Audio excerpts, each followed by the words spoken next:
कुछ बन नहीं रहा तो पूछ सकते हैं, बन जाएगा।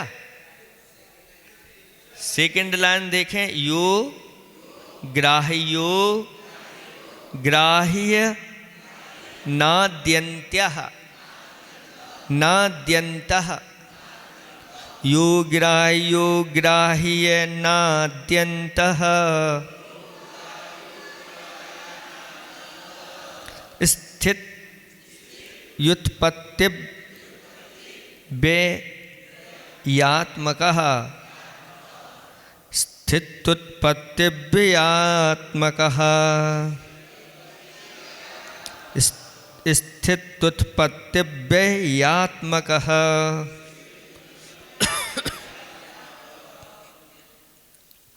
अब आत्मा के स्वरूप को यहाँ पर बताया जा रहा है। सो माने वह है, वह कौन? आत्मा। कैसी है?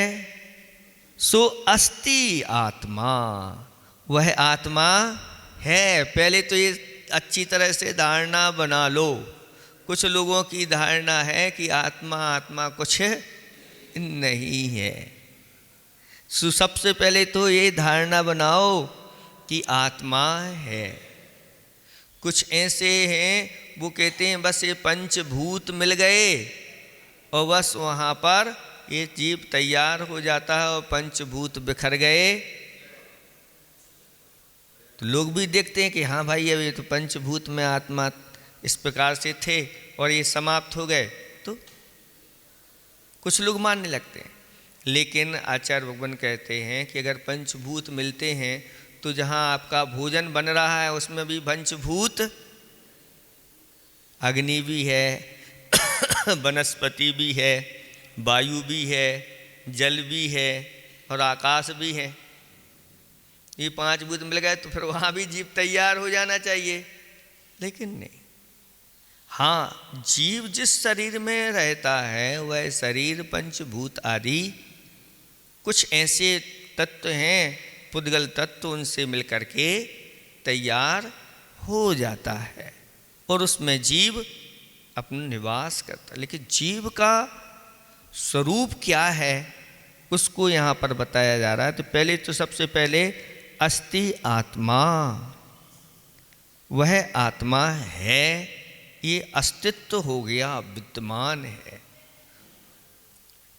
अब आत्मा है तो कैसा है? सोपयोगो, वह उपयोग से सहित है। उपयोग किसे कहते हैं? चैतन्य अनुविधायी परिणाम उपयोग कहलाते हैं।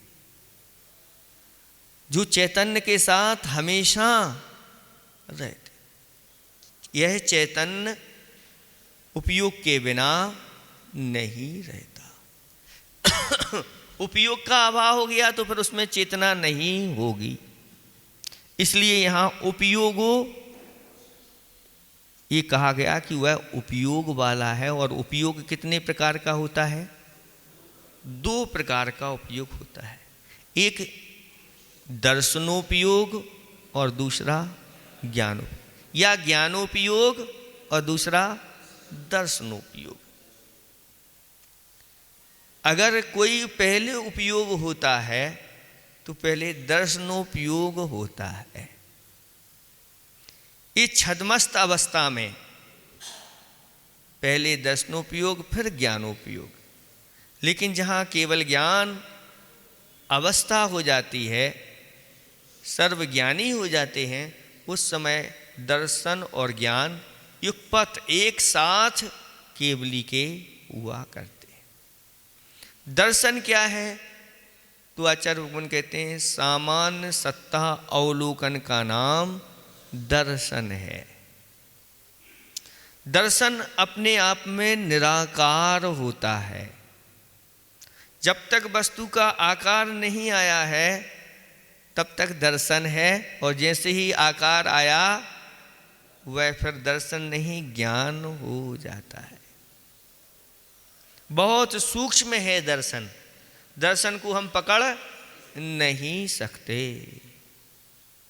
क्योंकि जैसे ही विषय विषय का सन्निपात हुआ और बस दर्शन सामान्य सत्ता, उसके पूर्व में सामान्य सत्ता अवलोकन हो गया, इसका नाम दर्शन है।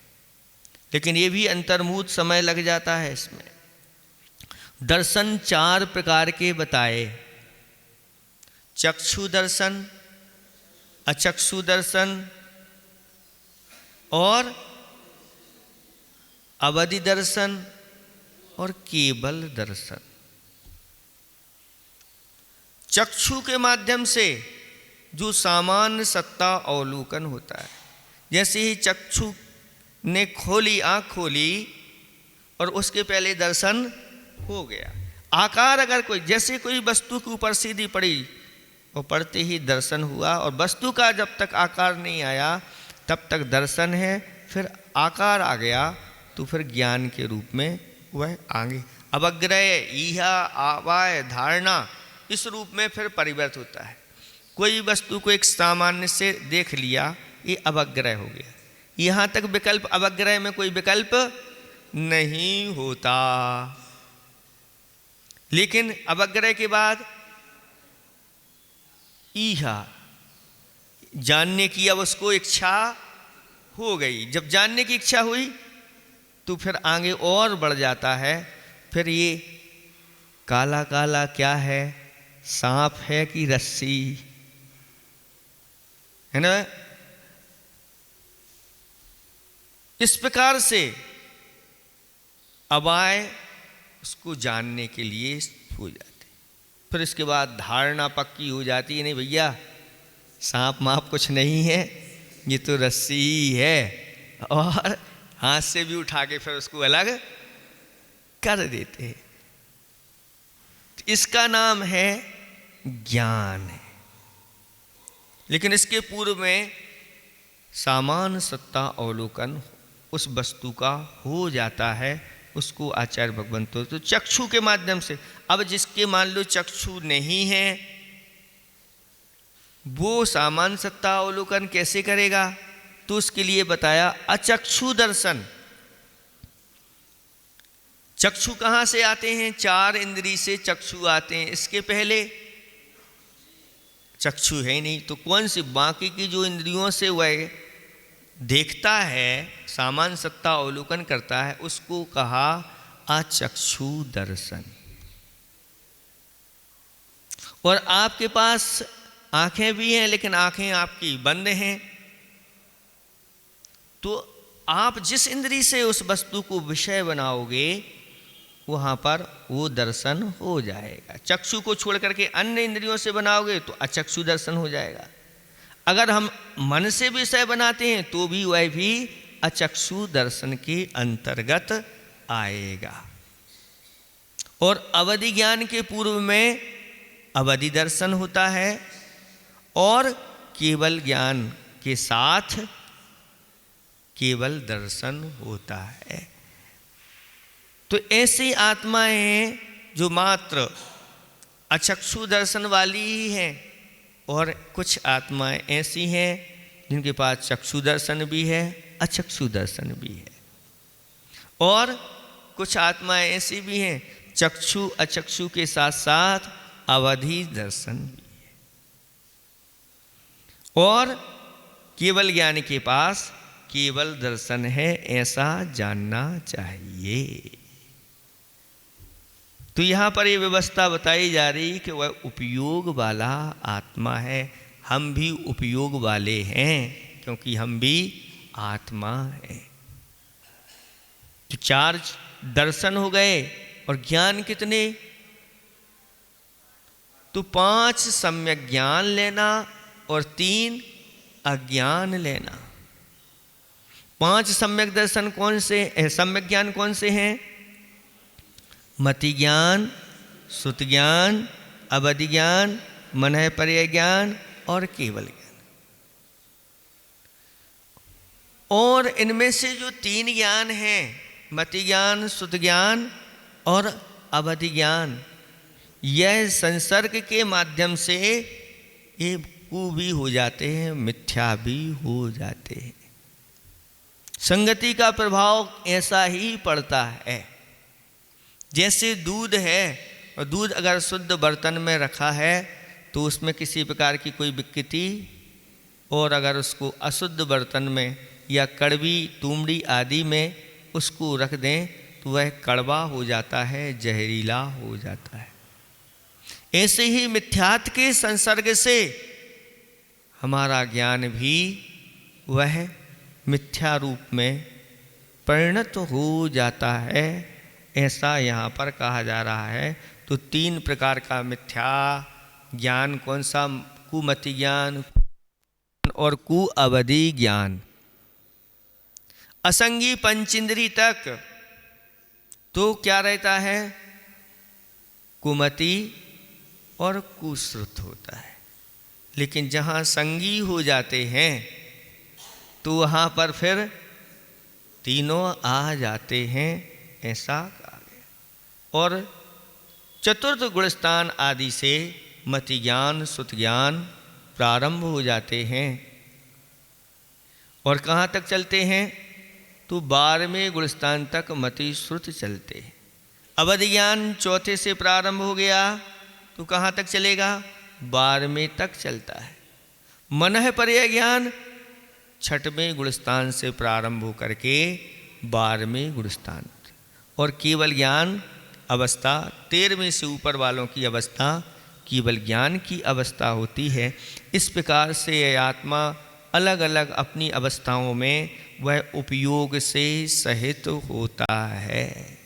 इसलिए उपयोगो लक्षणम, तत्वार सूत्र में उपयोग को लक्षण बता दिया जीव का, क्योंकि यह लक्षण त्रैकालिक हुआ करता है।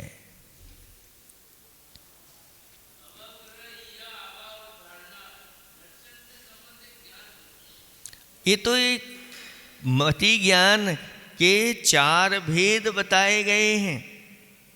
यानी इसके पहले दर्शन होता है, विषय विषय का सन्निपात हुआ और दर्शन हुआ, और दर्शन के तुरंत बाद फिर अवग्रह हुआ करता है। इसको तो ये अवग्रह आदि मति ज्ञान के भेद हैं, दर्शन के भेद नहीं हैं। दर्शन में तो सामान्य सत्ता अवलोकन होता, हो गया, पता ही नहीं चलता, ऐसी स्थिति। तो यहाँ पर उपयोग की बात चल रही है कि उपयोग जो लक्षण है यह त्रिकालिक है। यानी अतीत में भी यह उपयोग लक्षण वाला था, वर्तमान में भी उपयोग लक्षण वाला है, और भविष्य में भी उपयोग लक्षण वाला। इसलिए हमें क्या बनना है? उपयोग है तो आप उपयोगी कहलाएंगे। इसलिए हमें उपयोगी बनना है। स्वयं के लिए भी हम उपयोगी बने और पर के लिए भी उपयोगी। परस्परोपग्रहो जीवन, एक दूसरे के आप उपकारी बने, और परस्परो उपद्रव, परस्पर में एक दूसरे पर उपद्रव करने लगे तो आप सही सही उपयोगी नहीं, अनुपयोगी एक दूसरे को हो जाएंगे। इसलिए यहाँ पर उपयोग एक बहुत अच्छा लक्षण बताया गया है। और साथ साथ में देखो, क्रमात् हेतु फलावयः,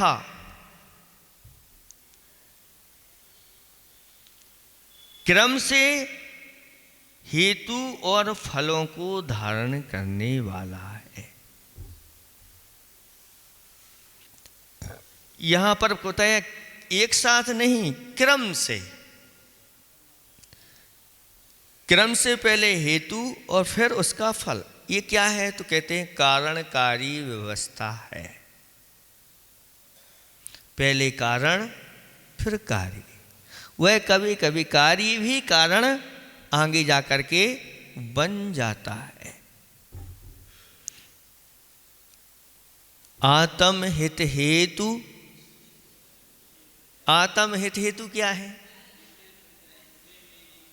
आत्महित हेतु विराग ज्ञान, और आत्महित आत्म के अहित विषय के साथ। दो पंक्ति ऐसी पंक्ति हैं कि बहुत इनमें सार मिल जाता है। आत्म का अहित करने वाले कौन हैं? विषय कसाय। तो ये क्या हेतु बन जाते हैं, और जब विषय कसाय हेतु बनते हैं तो फिर आश्रव होता है तो वह बंध का कार्य हो जाता है। फिर संसार में वह हमारे लिए परिभ्रमण कराते रहते हैं। तो ये निमित्त हैं, विषय कसाय निमित्त बनते हैं, और भीतर बैठे हुए द्रव्य कर्म हैं, उदय में आते हैं, आत्मा के निमित्त बनते हैं। आत्मा वैसे परिणाम करता है, कर्मों से फिर वह बंधता चला जाता है। इसलिए ये हेतु है। तो इस हेतु का फल क्या है? तो कहते हैं संसार।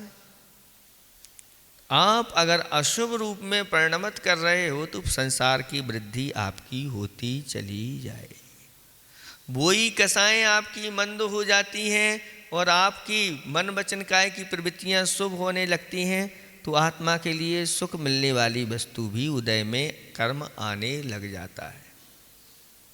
इस सब इसको स्वीकार करना चाहिए, और जो इसको कार्य कारण की व्यवस्था को अच्छे से स्वीकार कर लेता है उसकी व्यवस्था आगे चलती है। 3 उपयोग बताए गए हैं अध्यात्म ग्रंथों में: अशुभोपयोग, शुभोपयोग और शुद्धोपयोग। अशुभोपयोग और शुभोपयोग दोनों को देखें तो कहते हैं दो अगर जहां सामने रखे गए हैं तो दो में अशुभोपयोग तो सर्वथा है, और शुभोपयोग कथनचित ग्राह्य है। अब देखें जहां दो उपयोग रखते हैं, शुभोपयोग और शुद्धोपयोग, तो शुद्धोपयोग की अपेक्षा शुभोपयोग हेय हो जाता है। लेकिन सर्वथा ये हेय नहीं है, क्योंकि अगर सर्वथा हेय कर देंगे तो फिर शुद्धोपयोग की प्राप्ति 3 काल में कभी हो नहीं सकती। क्यों? क्योंकि शुभोपयोग जो है वह शुद्धोपयोग के लिए कारण है कि नहीं? और शुभोपयोग के लिए कारण क्या है? अब देखो, शुद्धोपयोग के लिए तो शुभोपयोग कारण हो गया, और शुभोपयोग के लिए क्या कारण बने? योग और उपयोग दोनों कारण बनते हैं। अब इसको समझें। इसी को अध्यात्म ग्रंथों में घटाया कि पहले गुणस्थान से लेकर के तीसरे गुणस्थान तक घटता हुआ अशुभ उपयोग, और चतुर्थ आदि गुणस्थान से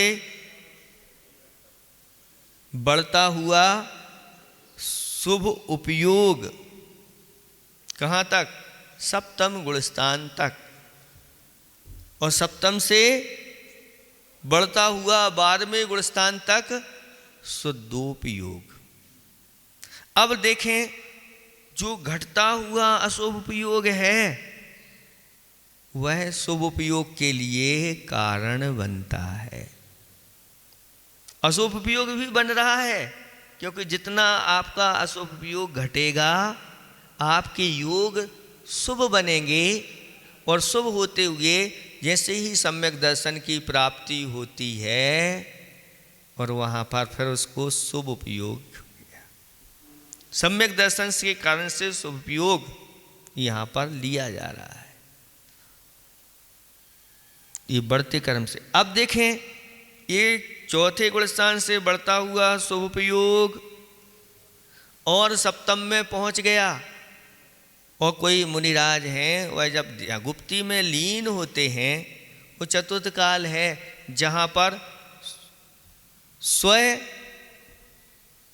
स्थान और सातिशय प्रमत्त स्थान, आगे जब श्रेणी आदि चढ़ते हैं उस समय जो शुभोपयोग होता है वह शुद्धोपयोग में जाकर के ढल जाता है, यानी पहुंचा हुआ उत्कृष्ट शुभोपयोग वह शुद्धोपयोग के लिए कारण बन जाता है। फिर ये बढ़ता हुआ शुद्धोपयोग जब 12वें गुणस्थान में पहुंचते हैं तो वह उत्कृष्ट शुद्धोपयोग केवल ज्ञान को प्राप्त करा देता। तो वो अब कारण बन गया, केवल ज्ञान में कारण बन गया। ऐसे ही 14वें गुणस्थान में जो कारण समय सार है, अभी यहाँ तक कारण और कार्य समय सार घटाते चले जाओ। 14वें गुणस्थान के अंत समय में जब मुक्ति को प्राप्त करते हैं उस समय वह कारण समय सार, और जैसे ही मोक्ष की प्राप्ति हो गई तो कार्य समय सार। इस प्रकार से ये कारणकारी व्यवस्था चलती रहती है। इसको जो नहीं समझ पाता वह भ्रमित हो जाता है और सम्यक दर्शन प्राप्त नहीं कर पाता। आचार्य भगवान कहते हैं कि ये आत्मा क्रम से, एक साथ नहीं, क्रम से हेतु और उनके वह फलों को धारण करने वाला है। ये व्यक्ति जब समझ जाता है तो फिर वह व्यक्ति व्यवस्थित अपनी चर्या को करता है, नहीं तो अव्यवस्थित बना रहता है। फल की प्राप्ति के लिए फूल कारण बन जाता है और वह फूल ही धीरे धीरे घटते हुए और फिर फल में परिवर्तित हो जाता है। ये क्रम, ऐसी व्यवस्था बनाई गई। ऐसे ही आत्मा भी क्रम से उनके फलों को, अब देखें इसमें थोड़ा सा, एक संसार दशा होती है और एक मुक्त दशा होती है। संसार अपेक्षा आत्मा कर्म आश्रव से कारण है और कर्म बंध रूप फल से कार्य रूप है। अर्थात संसारी आत्मा कारण कार्य रूप से आश्रव और बंध को धारण करती है। वही आत्मा जब मुक्ति की अपेक्षा लगाते हैं तो संवर निजरा रूप वह कारण है और मोक्ष रूप फल से कार्य। इस क्रम से मुक्ति के हेतुभूत संवर निजरा और उसके फलस्वरूप मोक्ष को धारण करने वाली यह आत्मा है। ये कारण कार्य की व्यवस्था अच्छे से आप धारण करिए ऐसा, और समझ करके, क्योंकि हमने जो कर्म किए हैं उनका फल हमारे लिए ही मिलेगा। दूसरे ने जो कर्म किए हैं तो उसको उसके फल मिले। स्वयं किए जो कर्म शुभाशुभ फल निश्चय ही वे देते, करें आप फल दे अन्य तो स्वयं किए, फिर अपने कर्म सब निष्फल हो जाएंगे। इसलिए हमने जो कर्म किए हैं वो कर्म उदय में आ रहे हैं और उसका फल मुझे मिल रहा है, क्योंकि यह आत्मा क्रम से हेतु और फलों को धारण करने वाला है। आचार्य जी ने एक बहुत अच्छा दोहा लिखा है, ना तो पर रोष कर ना कर्मों का दोष है, अपना अपराध बस खोया है क्यों होश। कोई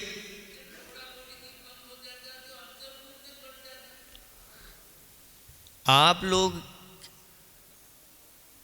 कोई बिल्डिंग बनाते हैं और बिल्डिंग बनाने में कितने दिन लगते हैं? 1-2 साल लग जाते हैं। और किसी वास्तुकार ने कह दिया कि भैया ये तुमने बना तो ली है लेकिन इसमें तो बहुत सारी आपत्तियां आ जाएंगी, पूरा का पूरा आपका परिवार समाप्त हो जाएगा। अब बातों में वह आ गया भैया पैसों की कोई कमी नहीं है, कम से कम जीवन तो हम लोगों का सबका रहेगा, और वह एक ही दिन में पूरी की पूरी ध्वस्त कर देता। ऐसे ही जिसने कर्म बांधे हैं, कूड़ा कोड़ी सागरों के कर्म बांधे हैं, और वह अगर सुद्रव्य सुक्षेत्र सुकाल और भाव मिल जाए तो बस ज़्यादा समय नहीं लगता। थोड़ा पुरुषार्थ सारी भूमिका जमाने में समय लगता है, लेकिन जैसे ही वह अंतर्मूर्त के लिए उत्कृष्ट वह शुक्ल ध्यान आदि हो गया मुनिराज के लिए, तो बस ज़्यादा बहुत कम समय है और कार्य उनका हो जाता है। इसलिए ऐसा नहीं कि अब जितने समय में हमने बांधे हैं अनादिकाल से, तो अब अनादिकाल उसको छूटने में भी लगेगा, नष्ट करने में लगेगा, ऐसा कुछ नहीं। इसलिए आचार्य भगवंत कहते हैं कि हे आत्मन, तू जितना पुरुषार्थ संसार के कार्यों में कर रहा है उसका 100वां हिस्सा भी अगर धर्म कार्यों में कर ले तो तेरा बेड़ा पार हो जाए। उधर तो इतनी पुरुषार्थ करते, इतनी मेहनत करते हैं सब कुछ, लेकिन यहाँ के लिए डरते हैं, इसलिए उस डर को छोड़ दो। तो यहाँ पर बताया जा रहा है कि किसी के द्वारा कोई मालूम हो गई गलती आदि हो जाती तो हम उस पर रुष्ट हो जाते हैं। तो आचार्य कहते हैं ना तो पर रोष कर, ना कर्मों का दोष। एक तो पर के ऊपर रोष नहीं करो, दूसरे क्या कहते हैं, दूसरे के ऊपर चढ़ाई कर देते हैं। कुछ लोग ऐसे होते हैं जो कमज़ोर होते हैं, अब सामने वाला बलजोर है तो उससे तो कुछ नहीं कह पाते, तो क्या कहेंगे, ये कर्म ही हमारे लिए परेशान करते हैं। क्या करते हैं, कर्म ही मुझे परेशान कर रहे हैं, जब देखो जब हमारे लिए दुख ही देते रहते हैं। तो कर्मों के ऊपर और टूट पड़ा। लेकिन ना तो पर रोष कर, ना कर्मों का दोष है अपना अपराध बस। क्योंकि हमने अपराध किया है पूर्व में, उसका ही ये फल उदय में आ रहा है कि मुझे अनेक प्रकार की आपत्तियां दुख प्राप्त हो रही हैं। और अगर आपका पुण्योदय है, आपने अच्छे सत्कार्य किए हैं, तो काय को आपत्तियां आएंगी। लेकिन आपने पूर्व में हम सब ने कुछ ऐसे भी कार्य किए हैं कि अभी अभी अच्छा लग रहा था और वो कर्म उदय में आया और क्षण भर में क्या हो जाता है, तो भीतर ऐसे ही कर्म सत्ता में बैठे हुए हैं, लंबी लंबी अवधि को लेकर के बैठे हुए हैं और वह कर्म बंद हैं। जब तक उदय में नहीं आए कोई चिंता की बात नहीं, लेकिन उदय में आ गए हैं तो अब उसका फल तो प्राप्त होगा। लेकिन फल प्राप्त करते हुए हम उसके फल में गाफिल ना हो, ये अपने पुरुषार्थ कहलाता है।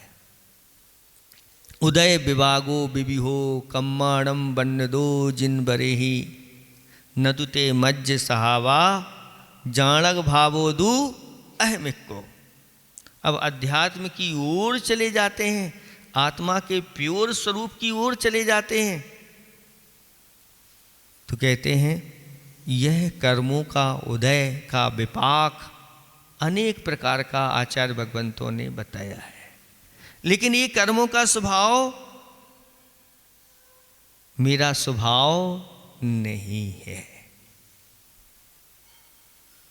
फिर मैं कौन हूं, जाणग भावोदु अहमिको, मैं तो एकमात्र इनका जानने वाला हूं। और कर्म कैसा उदय में आया है, फल दे रहा है, उसको सिर्फ मैं जान रहा हूं।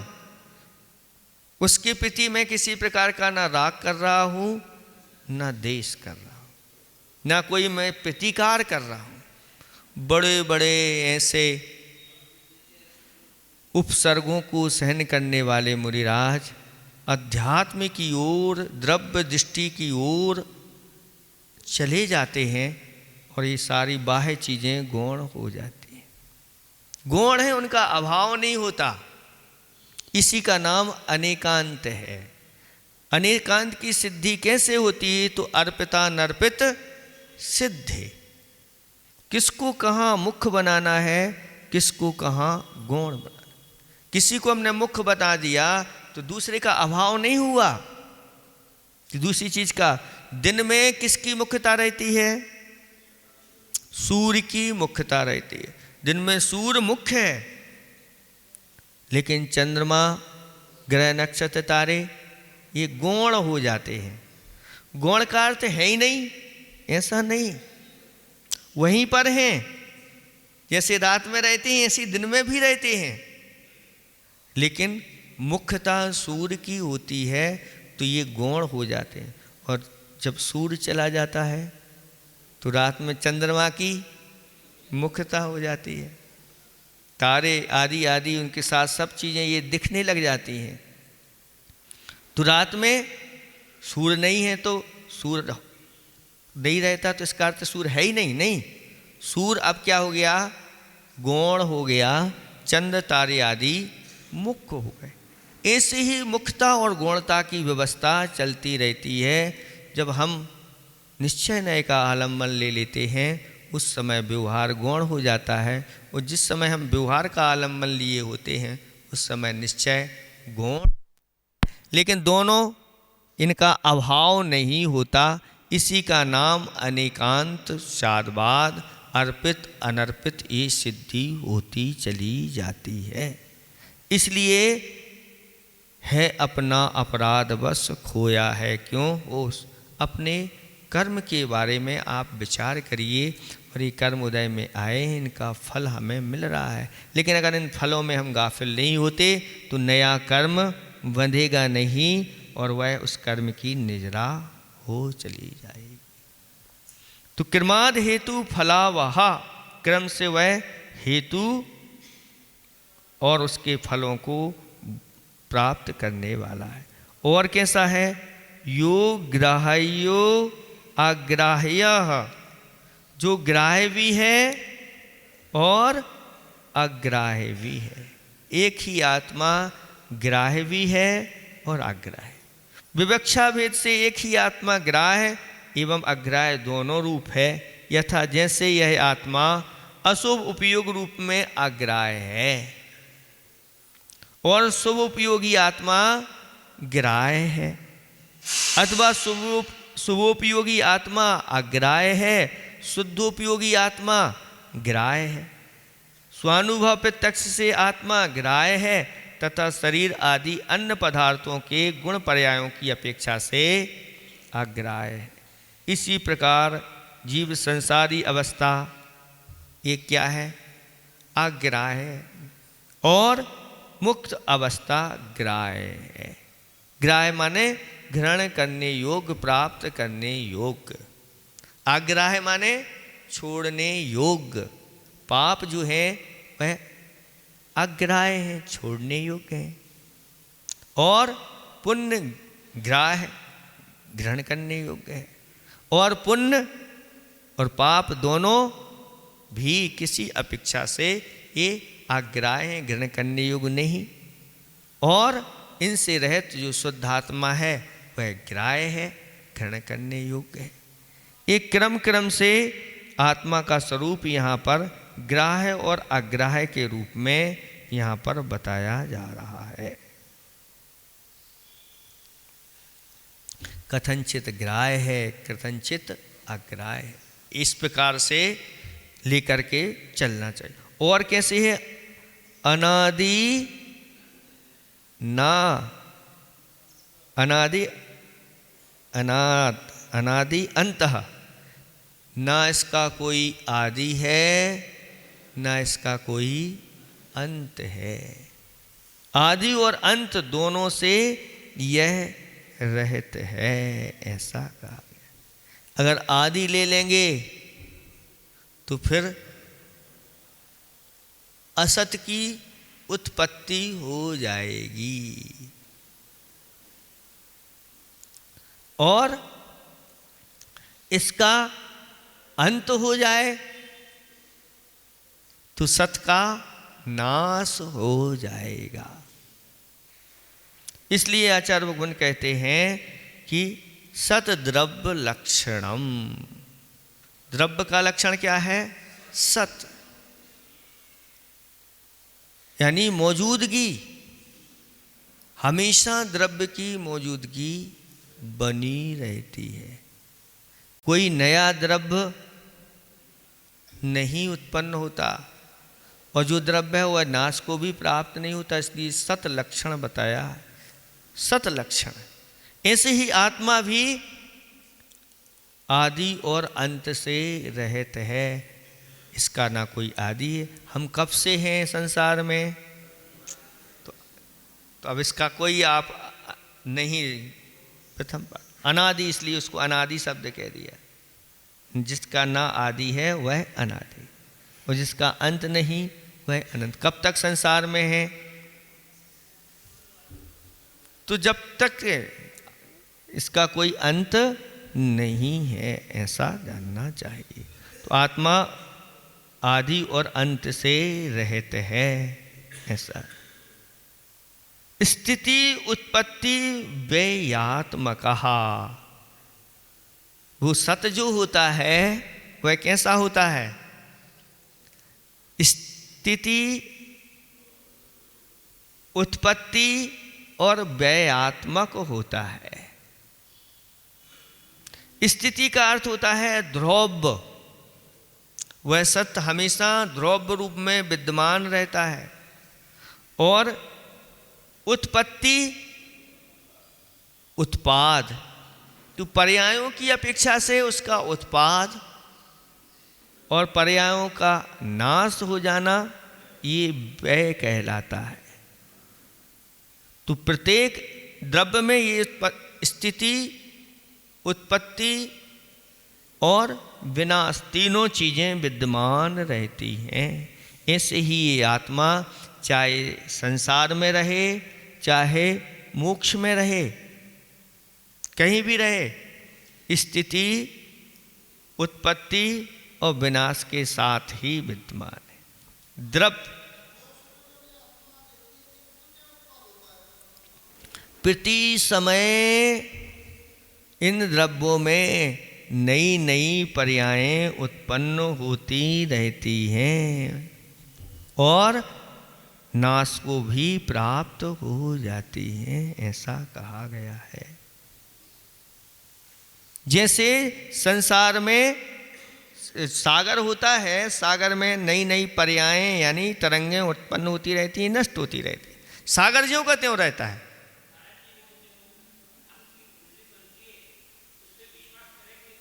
क्या कि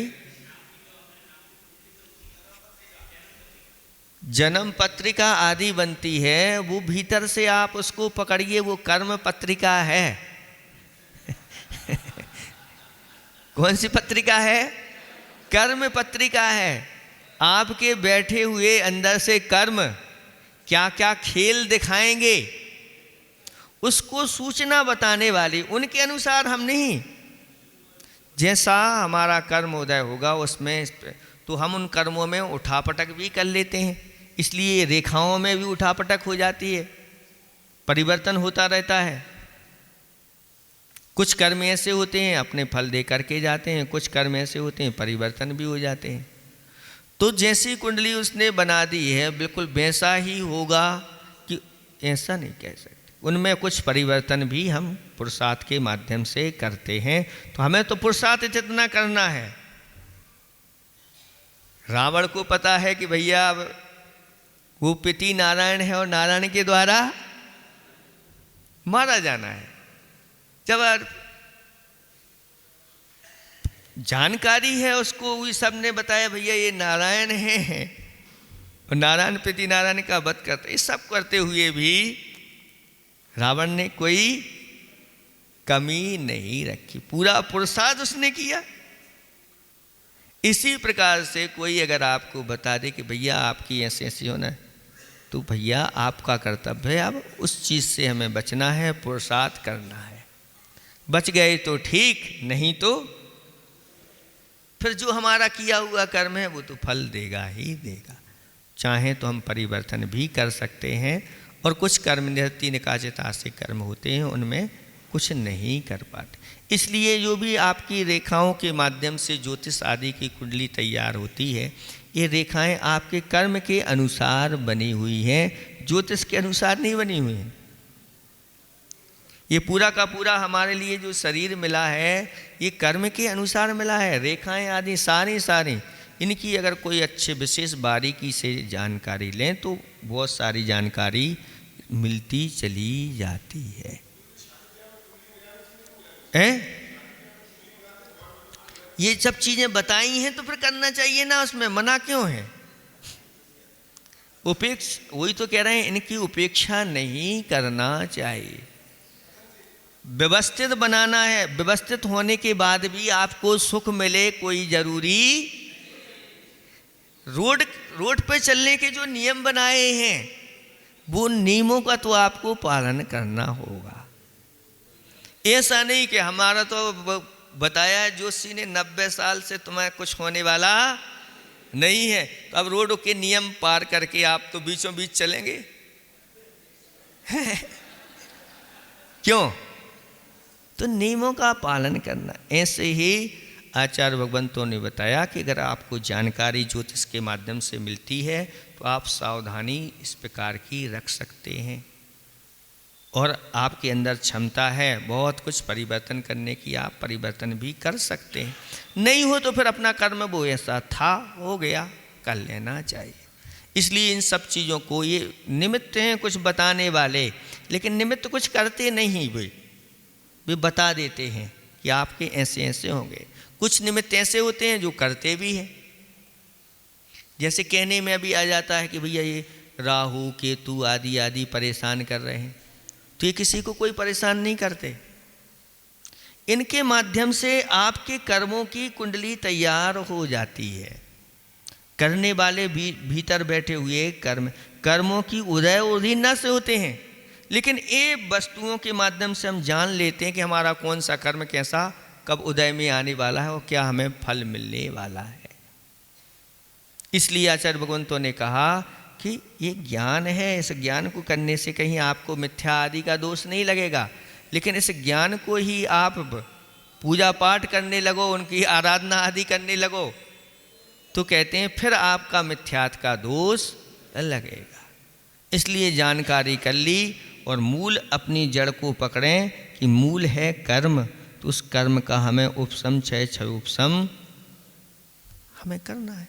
और भगवान की पूजा पाठ आदि में लग जाता है तो कहते हैं सब उसके ग्रह अपने आप शांत रहते हैं। लेकिन फिर भी कुछ भी उसमें बड़े बड़े उपद्रव करने वाले होते हैं, और अगर हम पूजा पाठ आदि करते हैं, दान आदि करते हैं, तो उतना प्रभाव नहीं दिखा पाते जैसा प्रभाव उनको दिखाना चाहिए।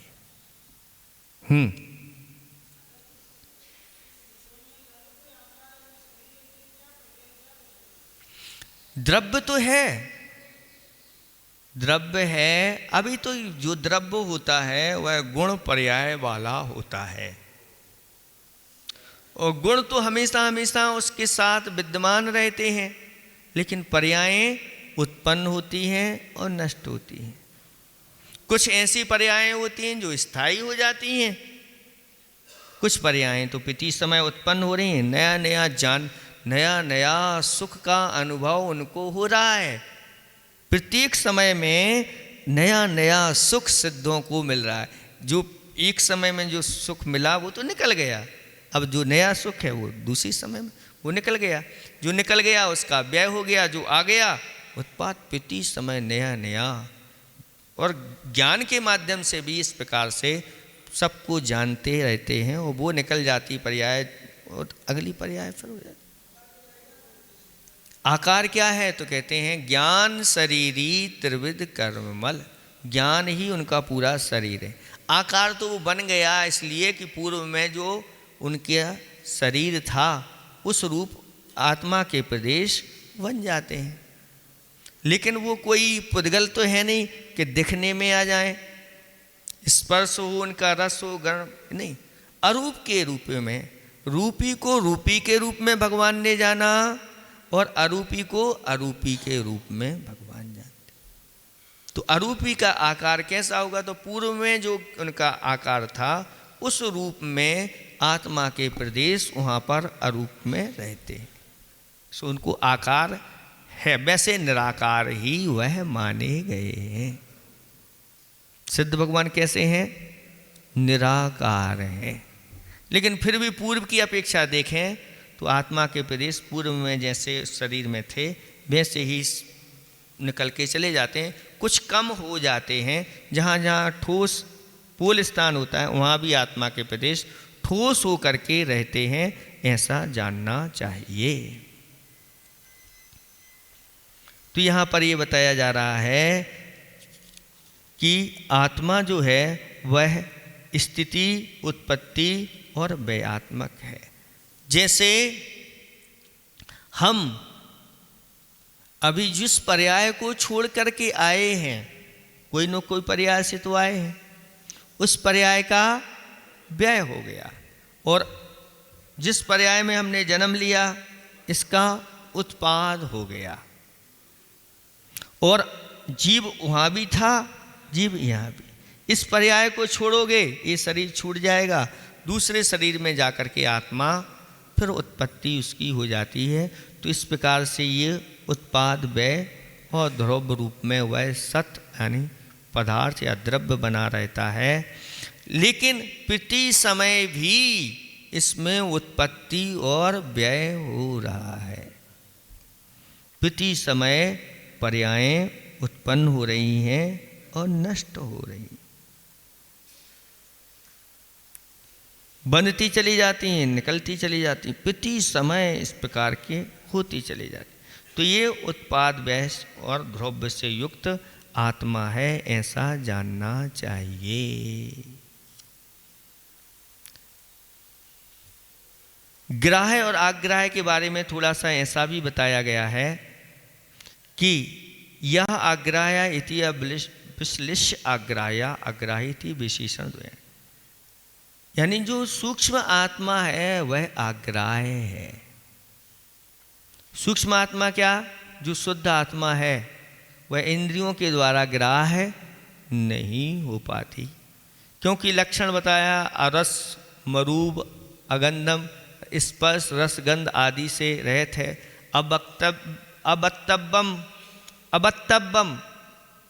अबत्तम या अव्यक्त है, सूक्ष्म है, चेतना गुण लक्षण वाली है, शब्द से रहित है, कोई उसका लिंग के द्वारा उसका ग्रहण नहीं होता और उसका कोई निर्दिष्ट संस्थान भी नहीं होता। लेकिन संसार अवस्था में जब वह कर्मों से सहित होती है तो इन सहित वह आत्मा हो जाती है, ऐसा जानना चाहिए। अथवा ऐसा कहा गया है स्वसंवेदन सुव्यक्तस्तनु मात्रो निरतया अत्यंत सौख्यवानात्मा लोकालोक विलोकना। स्टोपदेश ग्रंथ में कहा कि आत्मा कैसी है? स्वसंवेदन के द्वारा अच्छी तरह से वह जानी जाती है। स्वसंवेदन सुव्यक्त तनु मात्रो नृत्य, वह कितनी है? तो शरीर प्रमाण आत्मा रहती है। हमारी आत्मा कितनी है? जितना शरीर है उस शरीर में व्याप्त होकर के रह रही है। तनुमात्रो निरत्यः, वह अविनाशी है द्रव्य दृष्टि से।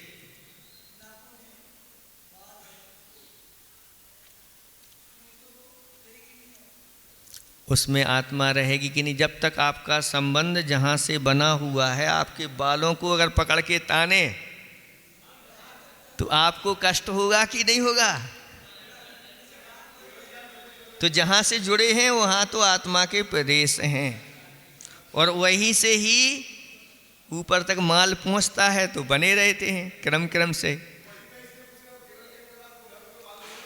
केवल ज्ञान होने के बाद बाल बढ़ते नहीं हैं, इतना है, क्योंकि धातु आदियों में इस प्रकार से यह सब निगूढ़ जीवों का निष्कासन होने के कारण से हो जाता है। लेकिन अगर संपर्क बनाए हुए हैं तो आपको अगर नाखूनों को भी थोड़ा सा पकड़ के देखो तो आत्मा हिल जाती है। पूरी आत्मा, एक नाखून अगर उखड़ जाए तो फिर एक कोने में कहीं भी सुई छुबा दी जाए तो फिर देख लो।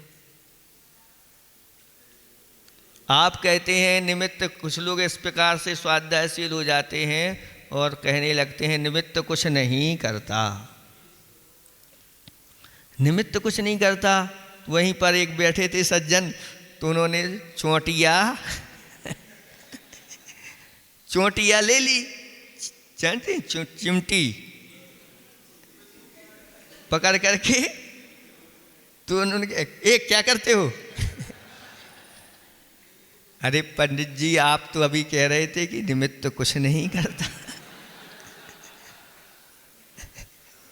तो समझ में आ गई कि नहीं, निमित्त भी कुछ, अगर निमित्त कुछ नहीं करता तो फिर भोजन करने की क्या आवश्यकता है, आदि आदि।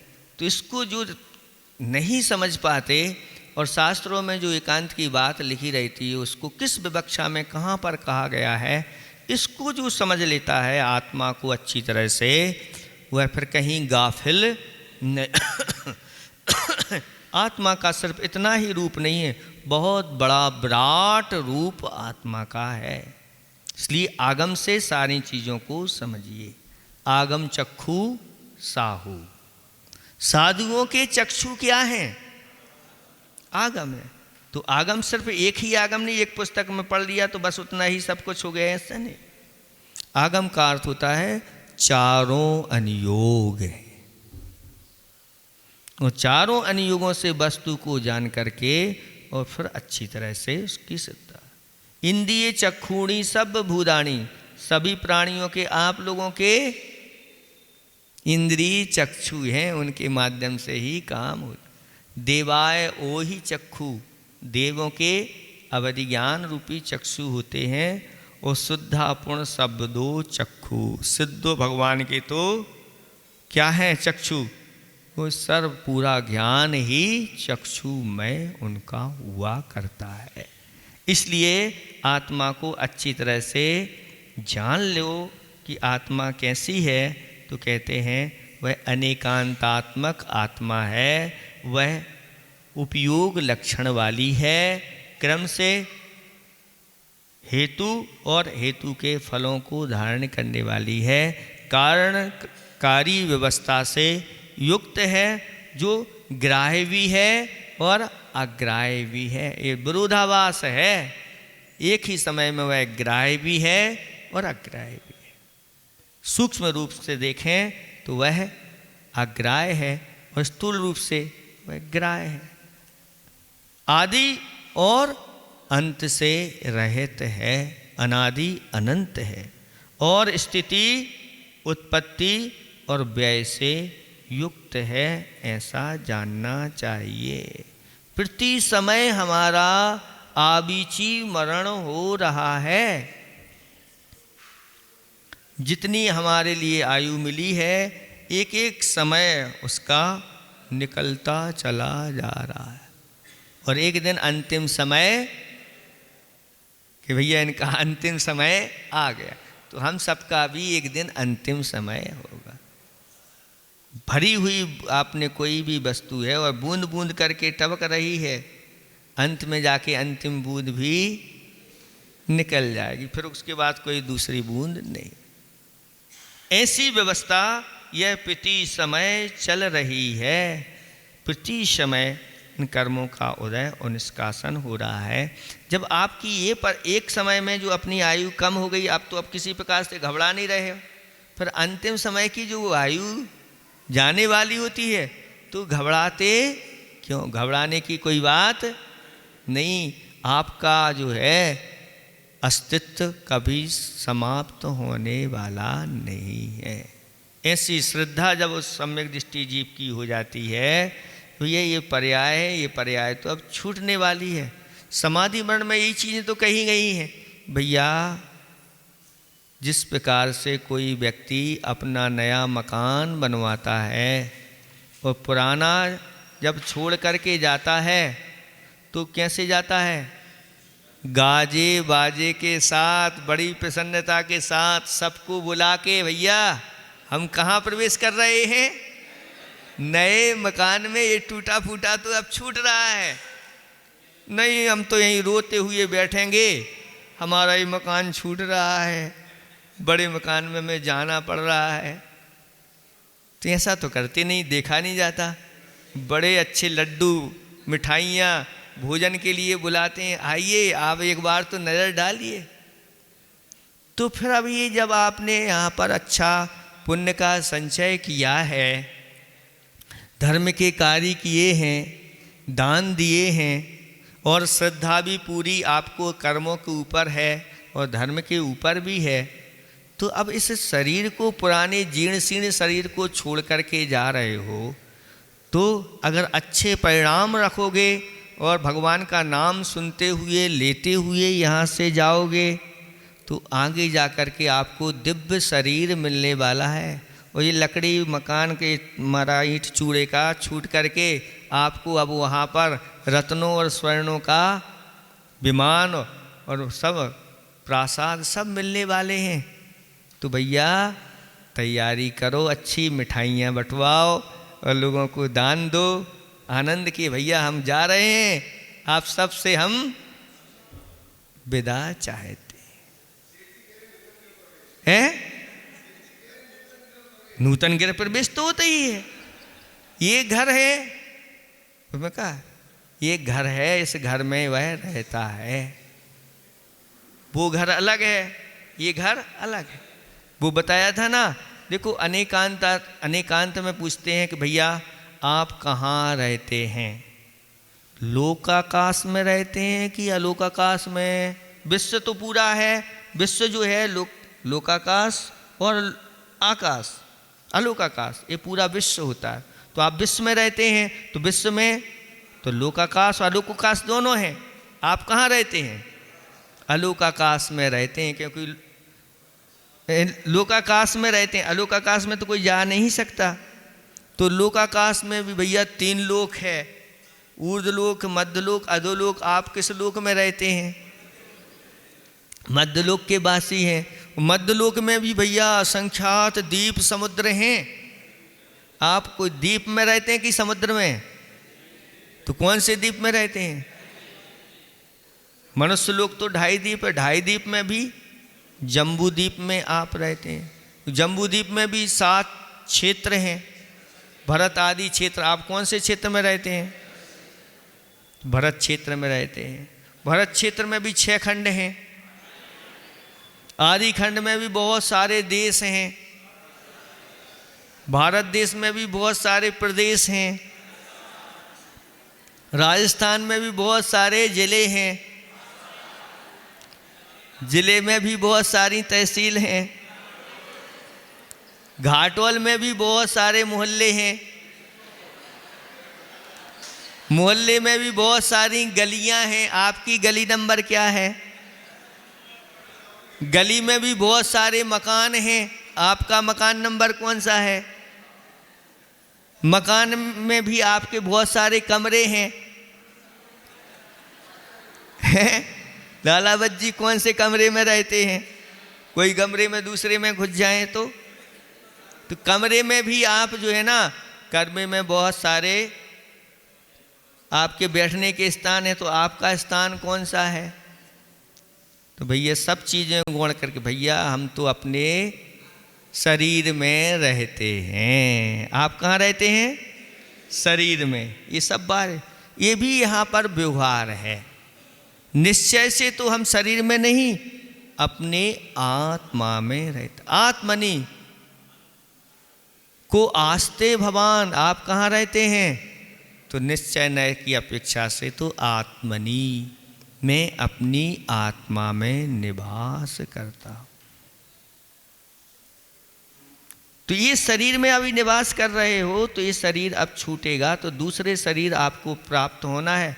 आपका विश्वास है, श्रद्धा है, तो फिर कोई घबराने की कोई बात नहीं। अच्छी तरह से प्रसन्नता के साथ और तैयारी करके वह यहाँ से चला। इस तरह से समय आपका हो गया। यहाँ पर क्या बताया एक बार देखें। यह माने जो आत्मा सोपयोगा, वह कैसी है?